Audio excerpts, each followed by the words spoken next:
cili është problemi më i madh i marrëveshjeve tek kujdestarisë së fëmijëve? Tek çiftet shqiptar-amerikane, cilët janë po themi problemet më shumta tek kujdestaria e fëmijëve?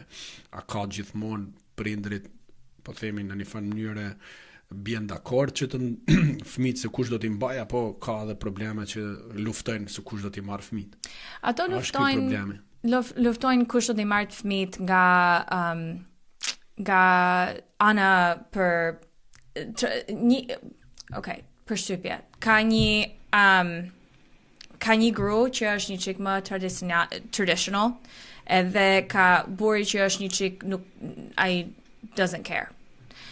Ato luftonin shumë edhe bëjnë shumë share, në ato, like, edhe prandaj nuk mundet të bëjnë bisedim, edhe nuk mundet të... Nuk arrin në marrëveshje.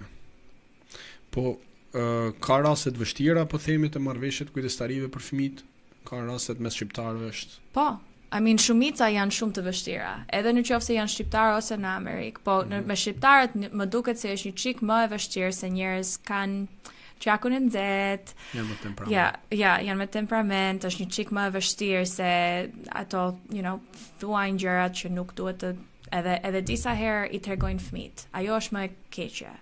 Se me shqiptarët neve bisedojmë shumë me familjen, po në qoftë se ti ke një çun ose çup që është 6, ajo nuk duhet të di ç'a po bëhet ose ç'a po thohet në gjyq, edhe ç'a po bisedojnë avokatët. Dhe pastaj thua edhe fëmia ndonjëherë i nxjerr gjithë ato si çfarë ka ndodhur. Po, edhe shumë e vështirë për fëmijët. Është shumë e keqe për fëmijët. A ka pas raste në Shtetet e Bashkuara ose në gjykatat në Massachusetts ku gjykata i ka lënë fëmijët babait dhe jo nënës? Po, shumë. Në shumë, because një gjë që është shumë e madhe tani në këto çështjet është mental health. Në ana emocionale, edhe disa herë është gruaja, edhe disa herë është burri që nuk janë mirë në mentalitet, nuk munden të kujdesen për fëmijët se nuk janë able, nuk janë mirë, or depression, të gjitha këto gjërat. Edhe këto gjërat shkojnë bashkë me immigration.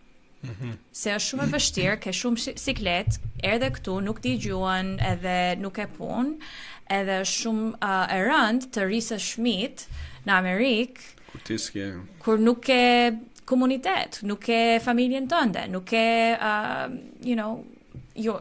këto, your country.